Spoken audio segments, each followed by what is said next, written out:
Ya begitu, sering terjadi dalam jagat persilatan video. Waktu kita ngambil gambar handheld tanpa tripod, terus di preview di LCD kamera yang kecil gitu ya. Perasaan ini biasa-biasa aja, fine-fine aja. Tapi begitu di preview di layar yang lebih gede, di komputer, gempa buminya terasa. Kadang kita sendiri waktu ngelihat fine-fine aja, tapi orang lain yang nonton. Tunggu. Sik. Ini sebelum saya ngomong panjang lebar, kalian tetap mau nonton tutorial nggak ini? Kalau nggak ada Loli. Dia lagi sibuk soalnya, jadi kalian yang kangen banget sama Loli, tahan-tahan dulu. Oke? Terus kalau udah terlanjur, udah diambil semua footage-nya, waktu mau diedit baru kelihatan semua goyang-goyang, apa yang harus dilakukan? Ada solusinya. Kalau saya biasanya pakai warp stabilizer. Warp stabilizer itu ada di Premiere Pro, di software lain juga ada, namanya beda-beda. Cuman ada konsekuensinya. Konsekuensi yang pertama, bakal nge-crop ngilu. Bakal nge-crop gambar. Jadi kalau semakin parah footage-mu goyang-goyang, efek warp stabilizernya kan berarti semakin intens tuh. Itu semakin nge-crop gambar. Berarti resolusinya ya semakin berkurang. Kedua, kalau kamu memakai kamera bersensor rolling shutter dan goyang-goyangnya parah, itu akan meninggalkan efek warping atau jelo. Kalau saya biasanya nyebutnya menyot-menyot. Ketiga, akan memperlambat kerja editing kamu. Apalagi kalau semua footage-mu goyang-goyang, terus semua dikasih warp stabilizer efek. Nah itu render time-nya jadi makin lama. Belum lagi waktu kita ngasih efek itu dia bakal ngeanalisa dulu. Itu makan waktu juga. Kalau belum terlanjur, sebelum kita memulai syuting, apa antisipasinya?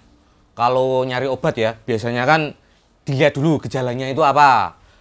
Biasanya footage yang kita ambil pakai handheld, nggak pakai device apa-apa, device pendukung apa-apa kayak tripod, itu geter-geter atau tremor atau goyang dombret terjadi karena beberapa hal berikut ini. 1.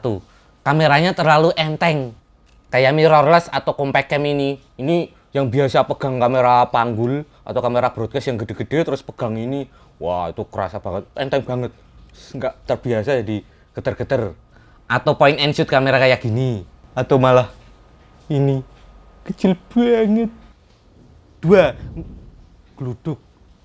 2. Nggak ada fitur optical stabilization di lensanya, atau 5-axis image stabilization di bodinya, atau electronic image stabilization, atau emang kamu yang lupa nggak ngaktifin. Loh, apa ini? Anjrit, medbox-nya bocor. Munyuk. Masuk baleni, masuk ngulang semua. Prek lah. 3. Apa ayo? Kamu pasti lupa belum makan, makanya tremor. Makan dulu sebelum syuting.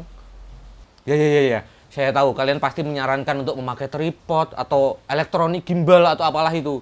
Tapi bagaimana kalau kita dihadapkan pada situasi kita nggak mungkin bawa alat-alat kayak gitu.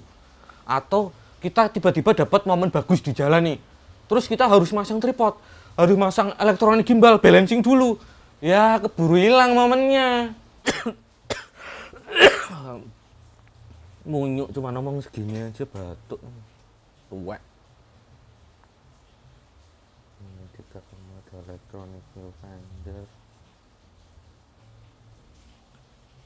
Jinguk, saya ngerol toh. Lalu bagaimana trik-triknya untuk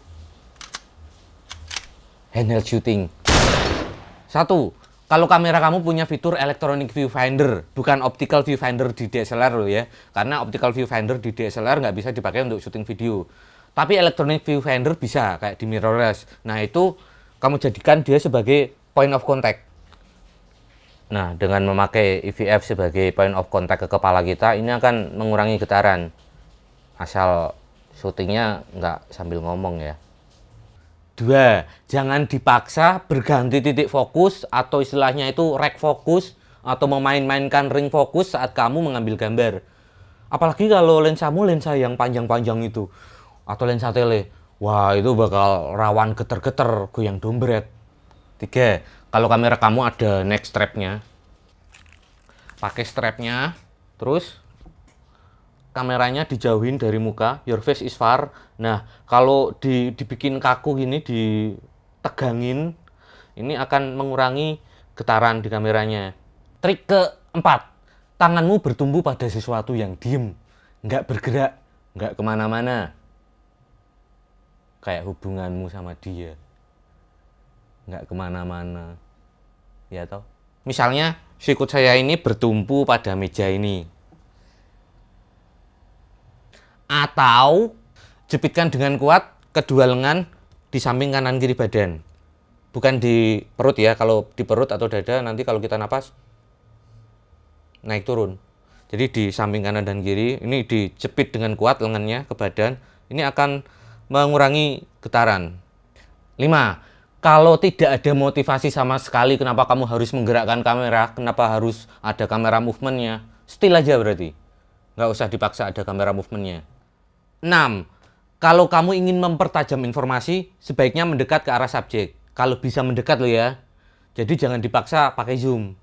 Ketujuh, kalau kamu sudah mempraktekkan trik-trik tadi tapi masih ada micro vibration-nya atau masih ada geter-geternya, nah kamu bisa menutupinya dengan memakai teknik floating. Jadi kayak goyang-goyang, tapi goyang-goyangnya itu goyang-goyang kayak seolah-olah itu dari kamera panggul. Nggak yang heboh banget. Cuman floating-floating dikit gitu loh.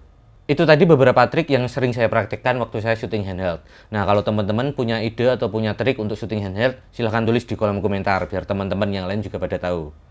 Happy shooting!